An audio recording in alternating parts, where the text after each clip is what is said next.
नमः शिवाय। आज जया पार्वती व्रत के पावन अवसर पर मैं आपको इससे जुड़ी महत्व व कथा सुनाऊंगी। जया पार्वती व्रत को विजया व्रत भी कहा जाता है। यह व्रत मुख्य रूप से गुजरात में मनाया जाता। जया पार्वती का व्रत वैवाहित और कुंवारी कन्याएं रखती हैं। जया पार्वती व्रत में माता पार्वती और शिव की पूजा की जाती। यह व्रत बहुत ही कठिन होता है और लगातार 5 दिनों तक चलता। सभी वैवाहिक महिलाएं अपने वैवाहिक जीवन को सुखमय बनाने के लिए जया पार्वती व्रत करती हैं और कुंवारी कन्या अच्छे वर की प्राप्ति के लिए पूरी श्रद्धा के साथ जया पार्वती व्रत को करती हैं। अब हम आपको बताएंगे जया पार्वती व्रत कब से मनाया जाएगा। तो आषाढ़ माह के शुक्ल पक्ष की त्रयोदशी से जया पार्वती का व्रत आरंभ होता है। यह व्रत लगातार 5 दिनों तक चलता है। अब इसका महत्व बताते हैं। पौराणिक मान्यताओं के अनुसार जया पार्वती व्रत को करने से सुहागिन स्त्रियों को अखंड सौभाग्यवती की प्राप्ति होती है। जया पार्वती व्रत का रहस्य भगवान विष्णु ने माता लक्ष्मी को बताया। इस दिन कुमारी कन्या और विवाहित महिलाएं बालू या रेत का हाथी बनाकर उस पर 5 तरह के फल फूल प्रसाद अर्पित करती हैं। जया पार्वती व्रत करने से माता पार्वती प्रसन्न होती हैं। यह व्रत गणगौर, हरतालिका और मंगला गौरी व्रत के समान ही होता है। अब जया गौरी का किस प्रकार पूजन विधि करना चाहिए। जया पार्वती व्रत के दिन सूर्योदय से पूर्व जागकर नित्य क्रियाकर्मों से निवृत्त होकर स्नान करना चाहिए। स्नान करने के बाद अच्छे वस्त्र धारण करें।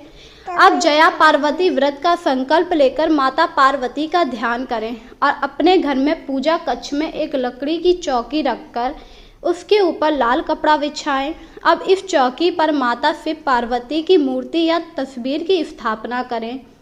इसके पश्चात कुमकुम, सतपत्र, कस्तूरी, अष्टगंध और पुष्प से माता शिव और पार्वती की पूजा करें। भगवान शिव और माता पार्वती को फल नारियल चढ़ाएं। शिव और पार्वती की पूजा करें। पूजा करने के पश्चात जया पार्वती व्रत की कथा अवश्य सुने और आरती करने के बाद अपने दोनों हाथों को जोड़कर माता पार्वती का ध्यान करके सुख, सौभाग्य और गृह शांति के लिए प्रार्थना करें।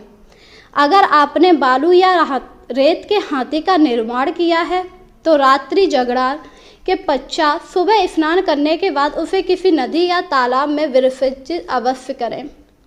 अब आपको इसमें क्या क्या करना चाहिए। तो जया पार्वती व्रत में नमक का सेवन पूर्ण रूप से वर्जित माना गया है। इसके अलावा इस व्रत में गेहूं का आटा, किसी भी प्रकार की सब्जी का सेवन नहीं करना चाहिए।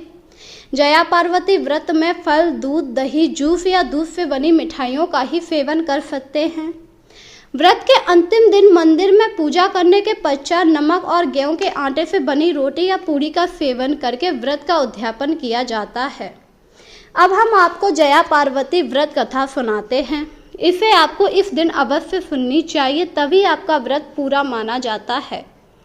प्राचीन काल में एक ब्राह्मण परिवार रहता था जिसमें पति पत्नी थे। यह दोनों ही ब्राह्मण पति पत्नी बहुत ही धार्मिक और संस्कारशील थे।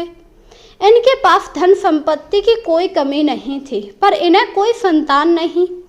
ये दोनों पति पत्नी संतान प्राप्ति के लिए हमेशा भगवान शिव की पूजा करते। ब्राह्मण पति पत्नी की पूजा से प्रसन्न होकर एक दिन भगवान शिव ने इन्हें दर्शन दिया। बोले, निकट ही जंगल में मेरी एक मूर्ति विराजमान है जिसकी कोई भी पूजा नहीं करता। तुम दोनों जाकर मेरी मूर्ति की पूजा करो। भगवान शिव की बात सुनकर वह लोग जंगल में गए।